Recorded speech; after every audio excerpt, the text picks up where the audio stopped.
That's Becky, and she really was my Annabeth. She was sort of my better half. What can I say? And so, you know, she kind of kept me in school, kept me going. We went off to college together, and we've been together ever since. We've been married 30 years now. Pretty good. And I know you're probably thinking, Rick, when you went to college, could your hair have gotten any longer?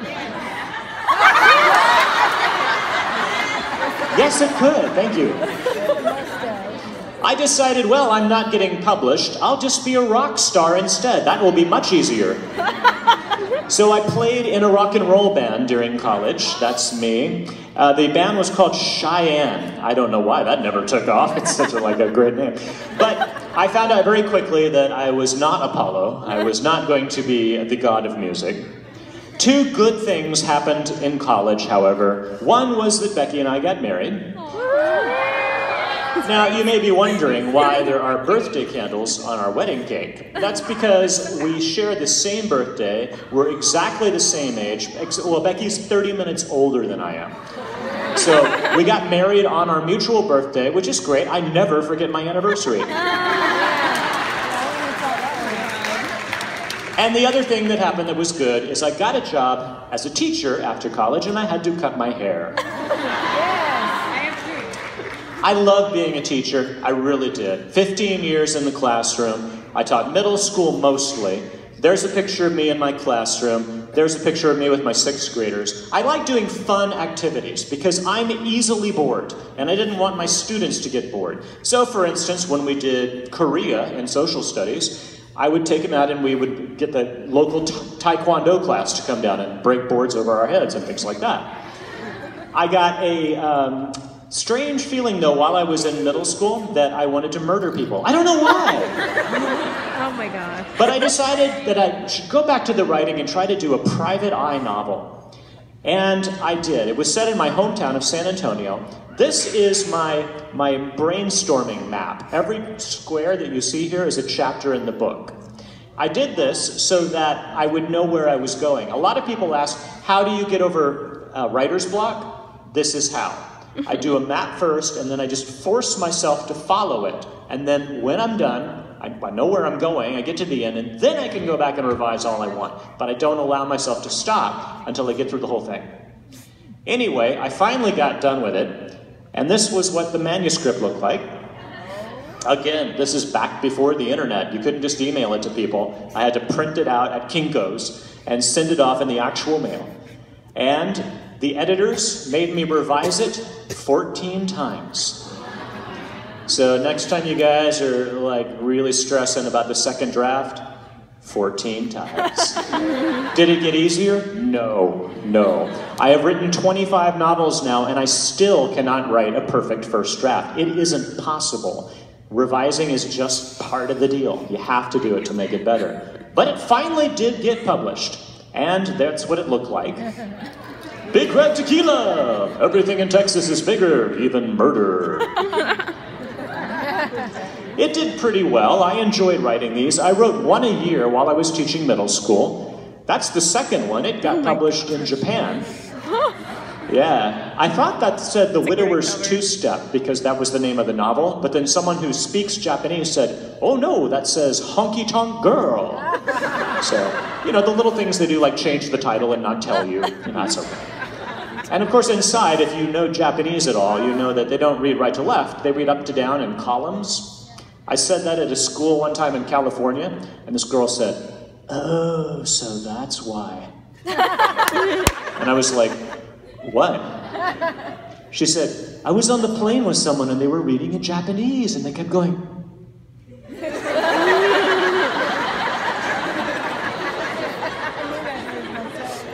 You know, I loved the books, but a lot of people said, oh, you were a published writer. What did you do before that? Like, I had quit my day job, right? Well, that's not true, and most writers never do quit their day job, which was okay for me, because I like teaching, but here's a little example of why it's difficult to make a living as a writer.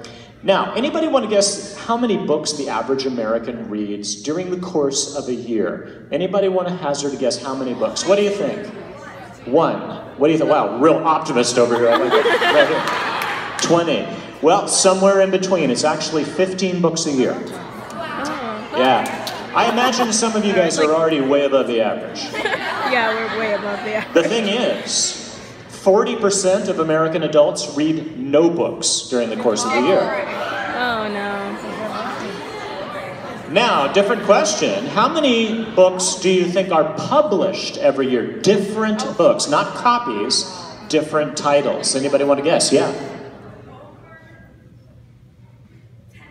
Over 10,000. Yes, another question right here. Yeah. Over 1 million. Actual answer, 328,000 every year. That's a lot of books.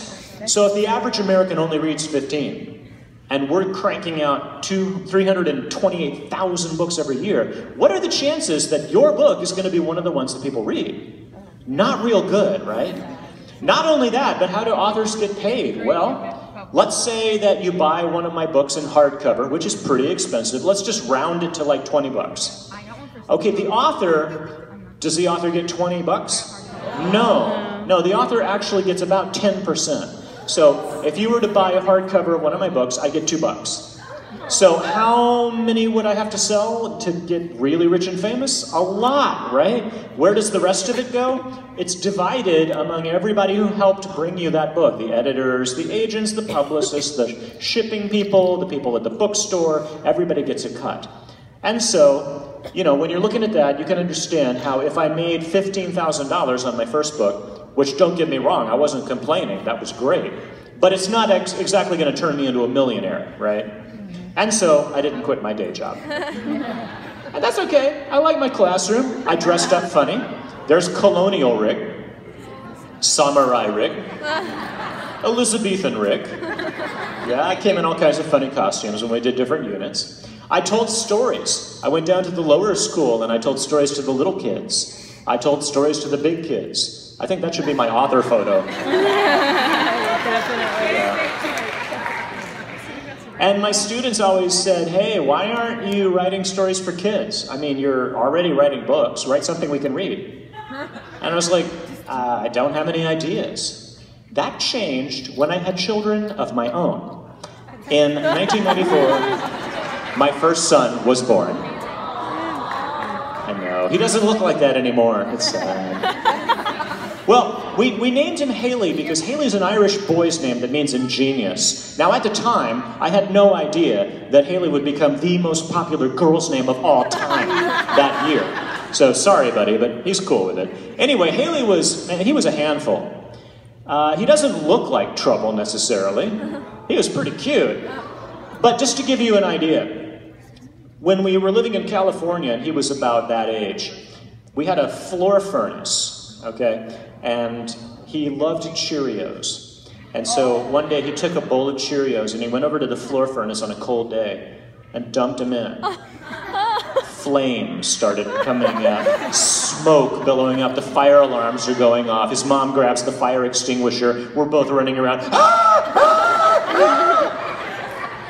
Haley thought that was cool. He wanted to see it again. The next day, he took a basket of laundry. Oh, God. Went over and dumped it on the furnace. No.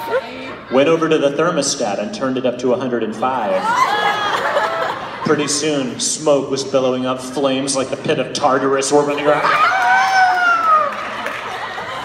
And that's just the kind of easy kid that he was. School wasn't any better for him. He had a terrible time at school. He didn't like reading. He didn't like doing his homework. The only thing he liked was this unit they were doing on Greek mythology. That's him as Hades, Lord of the Underworld, in second grade. Well, we found out he's dyslexic and he's ADHD. That's why he was having trouble. So to keep him interested in school, I started telling him stories, all about the Greek heroes. And when I ran out, he got kind of mad. He said, Dad, tell me another one. And I said, well, there aren't any more. I mean, we've already talked about Zeus and Poseidon and Ares and all those dudes. And he said, well, make up a new Greek myth. And I'm like, can you even do that? But I thought about what he was going through with his ADHD and his dyslexia, and I made up a modern demigod. And I said, well, here's the story of this kid who's just like you, Haley, and he found out that ADHD and dyslexia, that's not really a problem. That means you're really special. It means you're a hero. You're a demigod. And he was like, yeah.